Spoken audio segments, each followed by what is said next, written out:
Hello बच्चों, स्वागत है आपका दोबारा बुनियाद क्लासेस में।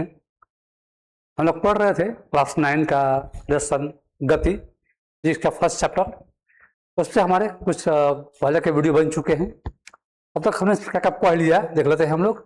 हमने पढ़ लिया था दूरी विस्थापन, चाल और वेग, सदिश और अदिश राशियां,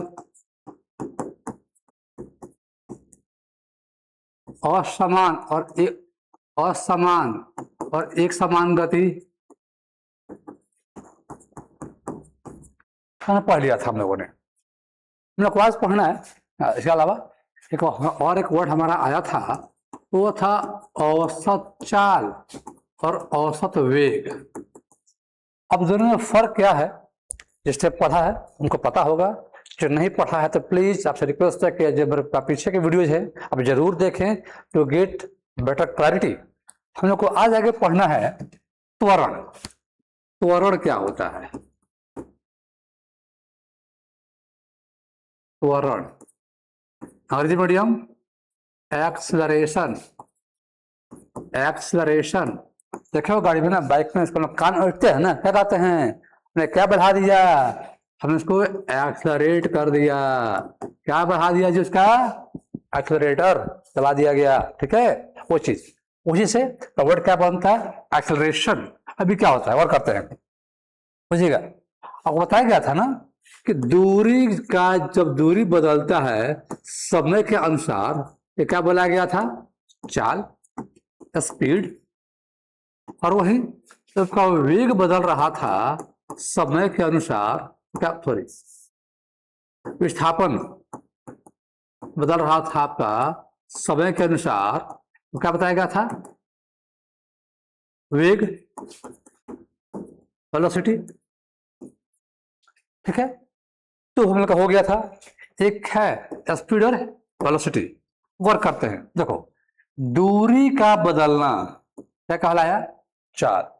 विस्थापन का बदलना क्या कहलाया? वेग। वैसे ही अगर हम चाल को बदल दें समय के अनुसार तो क्या कहा जाएगा? और वैसे ही अगर हम वेग को बदल दें समय के अनुसार तो क्या कहा जाएगा? एक क्वेश्चन है। दूरी बदला, चाल कहलाया। विस्थापन बदला, वेग कहलाया। जब हमारा चाल बदल जाएगा तो क्या कहलाएगा? और वेग बदलेगा तो क्या कहलाएगा? अगर भाई चाल बदलता है गिवन टाइम में तो कुछ नहीं कहा जाता है, ऐसा कोई राशि नहीं बनाया गया है।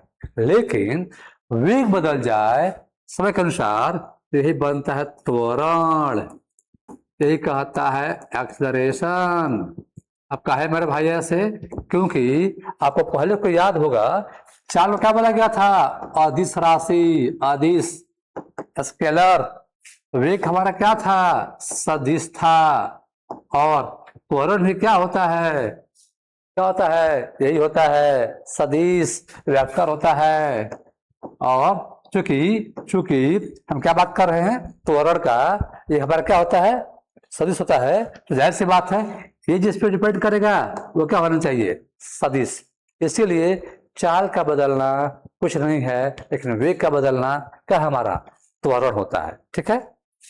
तो हमें क्या फॉर्मूला मिल गया त्वरण का? सूत्र हो गया वेग बटा समय।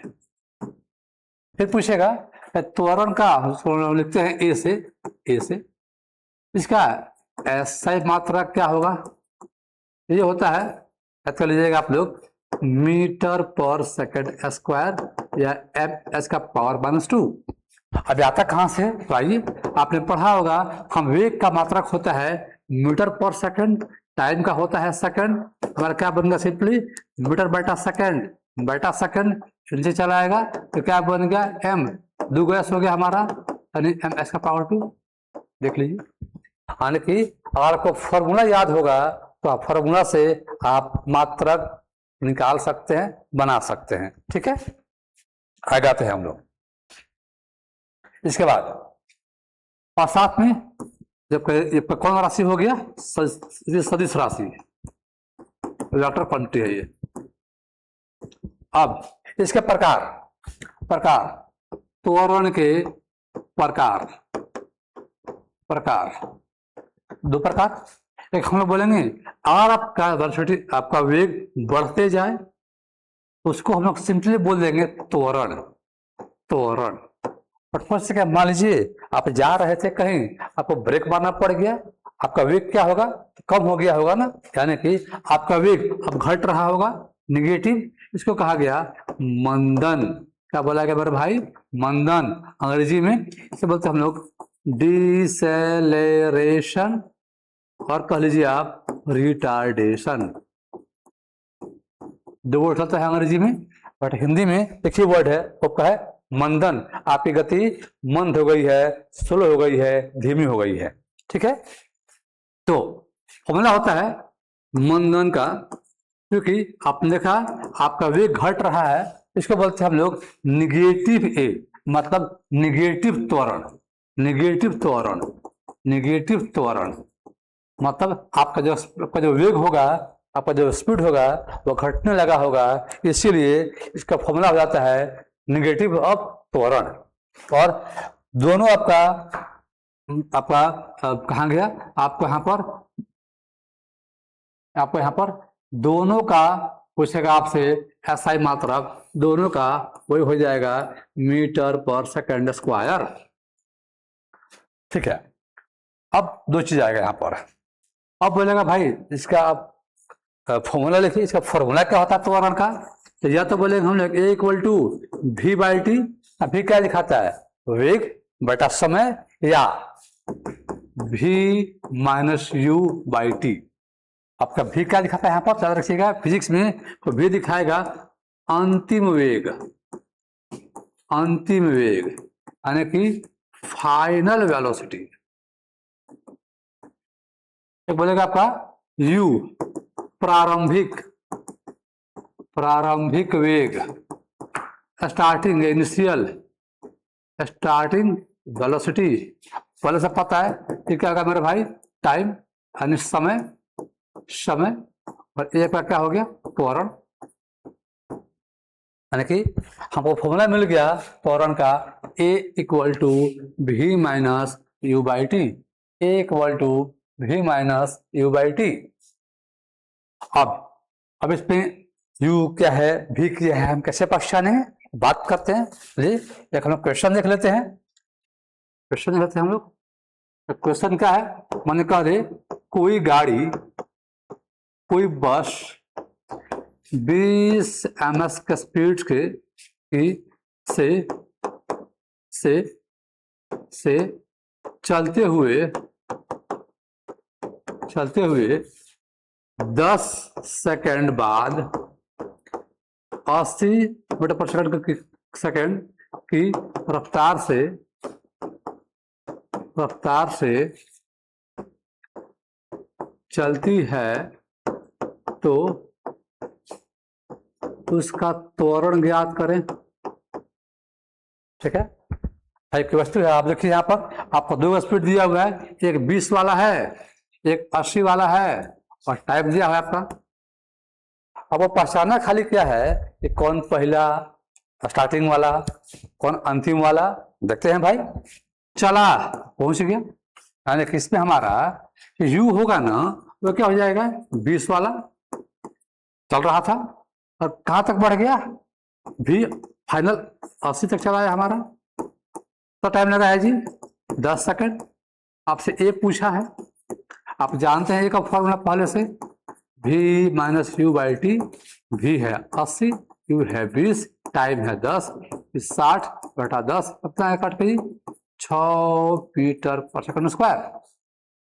ये हमारा हो गया त्वरण, कि भाई उस गाड़ी का त्वरण था 6 मीटर पर सेकंड स्क्वायर। तो ऐसे से हम निकाल सकते हैं, लेकिन कुछ बातें आपको याद रखनी चाहिए, आपको याद रखना है, याद ही रखना है, याद ही रखना है। इसको खा जाइए, पी जाइए, चबा जाइए, घोट जाइए, निगल जाइए, लेकिन खोपड़ी में होना चाहिए, ठीक है। क्या होना चाहिए, पहला बात, पहला पॉइंट। अगर दुनिया में कभी कोई वस्तु विराम से गति में जा रही होगी, और लिख दे कि वस्तु विराम में थी और अब इतने स्पीड से चल रही है, यानी विराम से गति में आई है, और लिखा हुआ क्वेश्चन में कि विराम से गति में है, आपको आंख बंद करना है और यू को 0 मान लेना है। उस केस में आपका जो स्टार्टिंग स्पीड हो गया वो 0 हो गया। कब? जब बॉडी आपका रेस्ट से कहां आ रही होगी? मोशन में।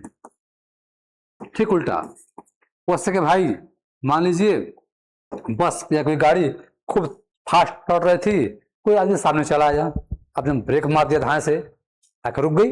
मतलब वस्तु पहले गतिशील थी, गति में थी, आपने ब्रेक मार दिया, अब विराम में आ गई, आके रुक गई। तो इस केस में अगर वस्तु मोशन से, अगर कोई ऑब्जेक्ट मोशन से रेस्ट में आ रहा होगा तो उसको हम केस में भी को 0 मानेंगे। ये अगर बॉडी आपका रेस्ट से मोशन में गया तो u 0, बट अगर मोशन से रेस्ट में आया तो भी 0। ठीक है, कुछ और बातें? चलिए, और कह दे कि किसी वस्तु की रफ्तार एक समान थी, वस्तु का मोशन यूनिफॉर्म था। क्या बोलते? अगर कोई वस्तु एक समान गति से चल रही है, गतिशील है, अगर वस्तु का यूनिफॉर्म मोशन है, याद रखिएगा, इस केस में हम लोग a 0 मानेंगे। देखिए, त्वरण तब भी होगा जब गति असमान हो। इसको चबा जाइएगा, मैंने क्या बोला? त्वरण एक्सलरेशन ये तब भी होगा जब गति असमान गति होगी। असमान मतलब नॉन यूनिफॉर्म मोशन होना चाहिए, उसको गत बोलना है। देखिएगा, इसका वैल्यू, त्वरण का वैल्यू समान भी हो सकता है और असमान भी। माइंड माय वर्ड्स, ये आपको कोई नहीं बताएगा। मैंने क्या बोला? त्वरण का मान दोनों हो सकता है। उसका मान यूनिफॉर्म भी हो सकता है, उसका वैल्यू कांस्टेंट भी हो सकता है, और नॉट कांस्टेंट, नॉट फिक्स्ड। बोला क्या? त्वरण का मान, उसका वैल्यू जब हम निकालेंगे ना तो उसका वैल्यू दोनों हो सकता है, पर त्वरण गति कैसा होगा? तो हमेशा असमान गति होगा। तो यहाँ 2 क्वेश्चन हैं, ध्यान से पढ़ना चीज को। अगर पूछ दे आपसे कि त्वरण किस गति का उदाहरण है, क्या बोल के आओगे? असमान गति। लेकिन पूछ दे कि त्वरण का मान क्या हो सकता है, फिर भाई मान दोनों हो सकता है, एक समान भी और असमान भी। तो as a type of motion हमेशा क्या होगा? असमान, और उसका वैल्यू दोनों हो जाएगा। वो यहां दिया गया था, आपका क्या बोला गया? और आपका गति क्या हो गई है? एक समान से पहले बोला गया कि जब तक आपका गति असमान नहीं होगा आपको त्वरण नहीं मिलेगा। मैं पहले चिल्ला के बोल दिया है, गति क्या है? यूनिफॉर्म, मतलब हमारा a का मान 0 ही आपको मानना है। और चौथी बात करते हैं। सपोज धरती मैया है, हम लोग ग्राउंड पे खड़े हैं, आपने पत्थर लिया, आपने उसको ठीक ऊपर फेंका, सीधा, न कि तिरछा, ऐसा नहीं, सीधा फेंका आपने।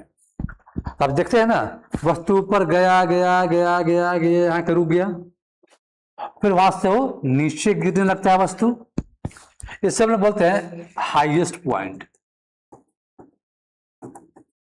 पॉइंट, मतलब उच्चतम बिंदु, मतलब हाईएस्ट पॉइंट पे अगर बॉडी ऊपर गया होगा, आपने उसे ऊपर फेंका है, तो हाईएस्ट पॉइंट पे याद रखिएगा हमेशा भी 0 माना जाता है, यू नहीं, भी 0 माना जाता है। यानी कि क्या बोला गया? उच्चतम बिंदु पर आपको याद रखना है, आपको हाँ भाई, आपको भी को 0 मान लेना है। ये 4 पॉइंट और आपके माइंड में है, क्योंकि देखिएगा ये चारों पॉइंट का मान क्वेश्चन में दिया नहीं रहेगा। आपको क्वेश्चन पढ़ना है और खुद फैसला करना है कि इनमें से u जीरो होगा कि v जीरो होगा कि a जीरो होगा कि क्या होगा। ये क्वेश्चन में नहीं दिए रहेंगे। हाँ, आपको क्वेश्चन का लैंग्वेज ध्यान से पढ़ना है। आपको खुद डिसाइड करना है लैंग्वेज पढ़ते हुए इनमें से हम किसको क्या माने, किसको जीरो माने, क्या माने। ठीक है तक? चलिए अब हमारा अब यहाँ पे आने के बाद हम लोग कुछ क्वेश्चन कर लेते हैं। ठीक है, कुछ क्वेश्चंस जैसे कुछ हुआ था हमें, कुछ तो हमने क्या था क्वेश्चन का लास्ट क्लास में कुछ हुआ था, कुछ हम आज क्वेश्चन देख लेते हैं। ठीक है, बात करते हैं, पर कीजिएगा।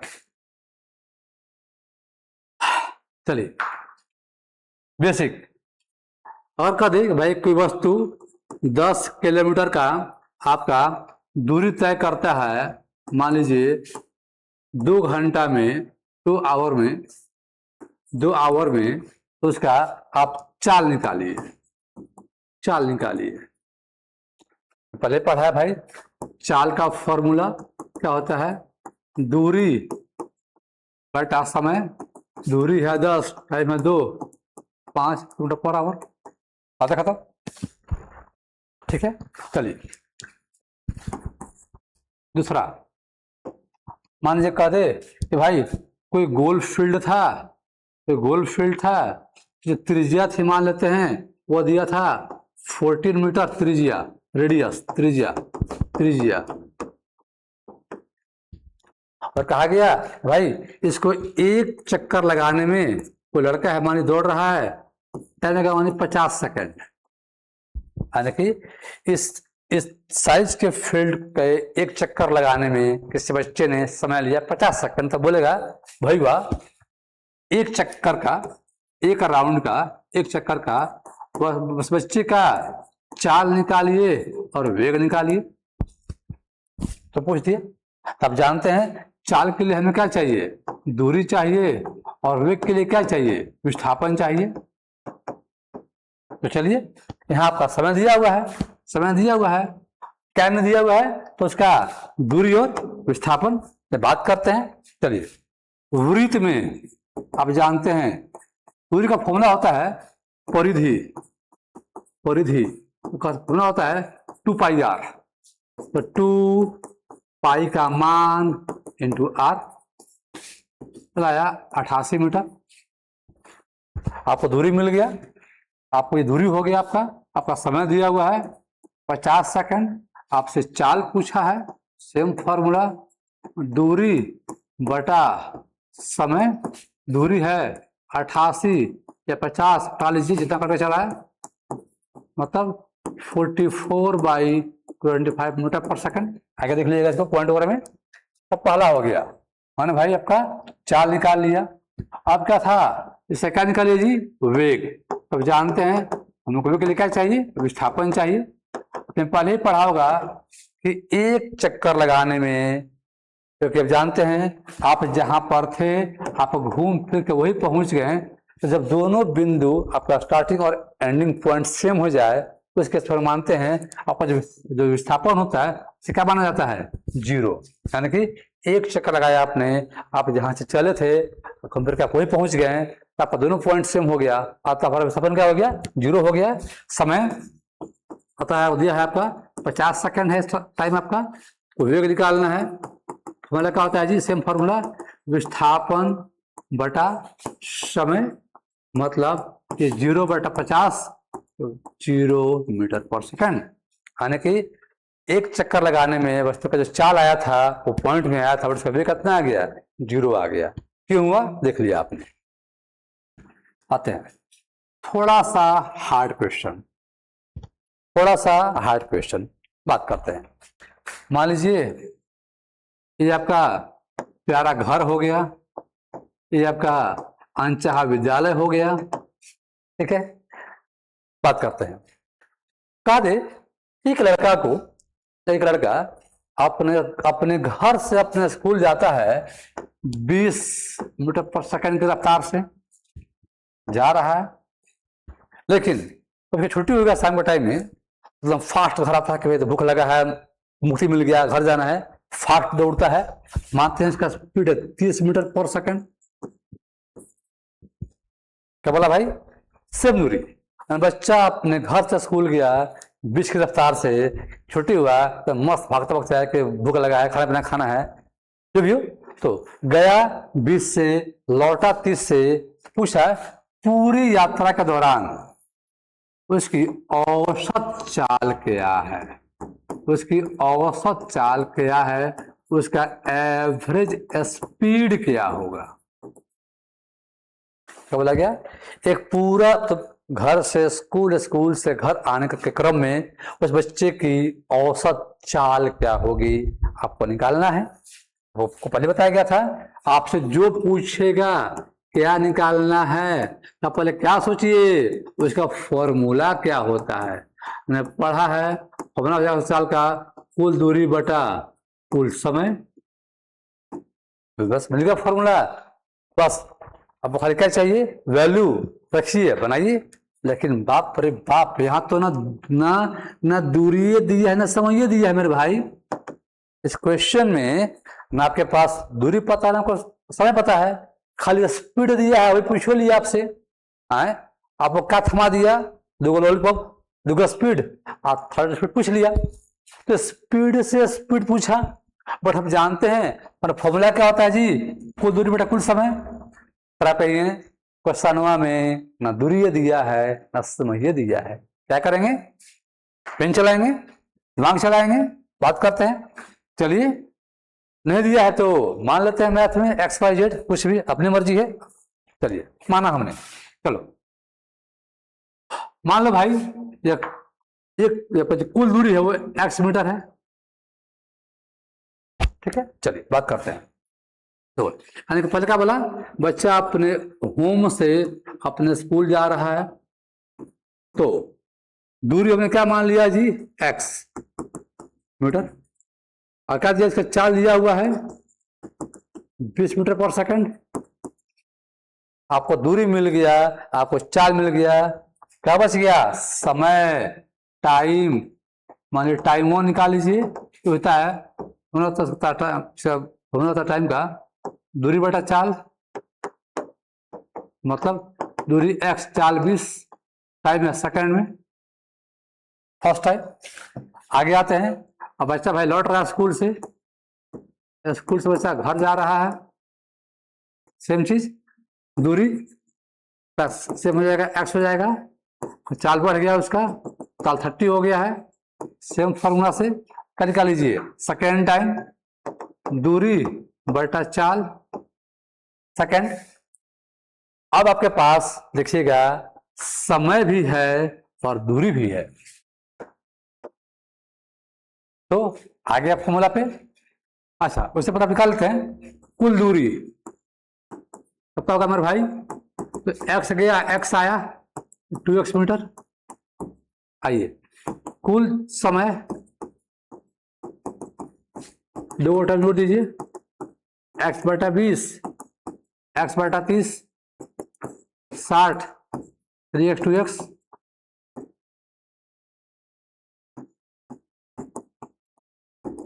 फाइव एक्स बटा 60 सेकंड।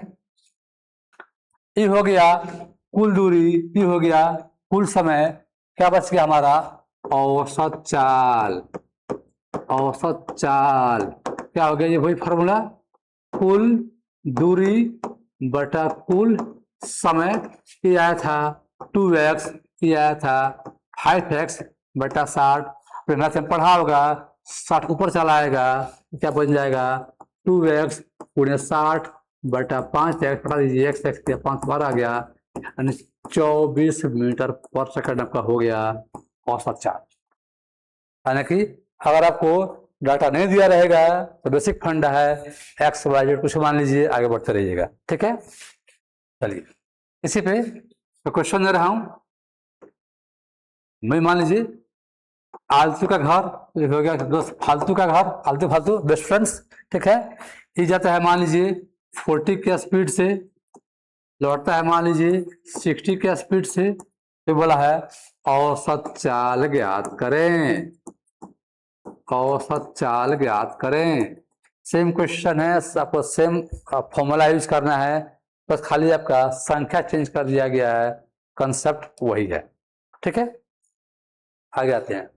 अगला क्वेश्चन, थोड़ा सा हार्ड क्वेश्चन। चलिए इस क्वेश्चन को ध्यान से समझिएगा, पहले से पूछ क्या दिया हुआ है। क्वेश्चन बहुत आसान है, अगर समझ में आ गया तो समस्या क्या आता है कि क्या क्वेश्चन कह रहा है, क्या दिया है, वो सब बुझा जाए हम लोग को। चलिए बात करते हैं। ये मान लीजिए क्या एक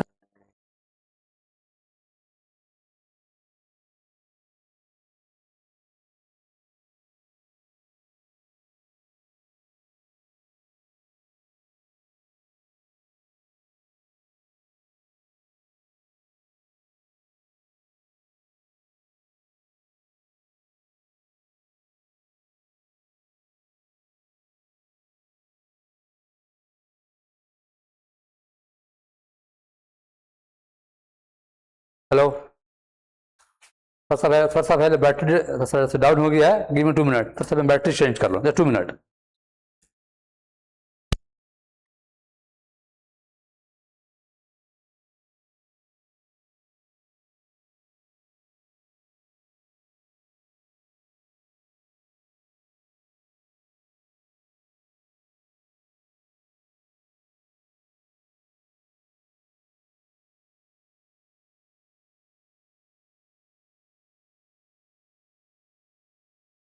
हेलो, फाइन, सॉरी मेरा आवाज, शायद मेरा आवाज पीछे कट गया होगा, तो बैटरी लो हो गया था। ओके, देखते हैं क्वेश्चन ने क्या बोला। कोई ट्रैक है, उसकी कुल लंबाई दी हुई है 120 किलोमीटर, और कह रहा है ए से जो सी तक की जो दूरी है वो है 30 किलोमीटर, 30 किलोमीटर, और कोई ट्रेन आपका जो एसी तक का जो दूरी तय करती है उसका समय लगाती है 1 घंटा। वंस अगेन क्वेश्चन देखिए क्या बोला गया। एक ट्रैक की लंबाई है 120 किलोमीटर कुल दूरी, यानी ए से लेके बी तक आपका दूरी दिया हुआ है जी 120 किलोमीटर। तो बोला गया ये ए से जो सी का पॉइंट है वो दूरी है 30 किलोमीटर, और कोई ट्रेन चलती है तो एसी वो कवर करती है 1 घंटा में, लेकिन इसका औसत चाल पूरे जर्नी के लिए ए से बी आने के लिए इसका औसत चाल दिया हुआ है, तो औसत चाल दिया हुआ है 60 km/h। समझिएगा, ये दिया हुआ है, ये आपका दिया हुआ है, ये आपका दिया हुआ है, ये दिया हुआ है। क्या बोला गया, ए से बी पूरा जर्नी का जो उससे कवर किया होगा, तय किया होगा, तो पूरे जर्नी का जिसका औसत चाल आया था कितना था, 60 था, लेकिन ऑलरेडी वो 1 घंटा चली है, कितना दूरी 30 किलोमीटर। तो पूछ रहा है बाकी जो दूरी बच गया, इस दूरी को वो कितने स्पीड से चले कि कुल मिला के उसका औसत चाल 60 रह जाए। सिंपली आपसे क्या पूछा गया, आपका औसत चाल दिया हुआ है 60, कुछ दूरी दिया हुआ है, टाइम दिया हुआ है, तो वह कर है जो बाकी दूरी बच गया उसको ट्रेन कितनी रफ्तार से चलेगी कि कुल मिला के उसका औसत चाल 60 आ जाए। हमें यह निकालना है। यहाँ क्वेश्चन है, होपफुली क्वेश्चन क्या कह रहा है आपको समझ में आ गया होगा कि क्वेश्चन कहना क्या चाह रहा है।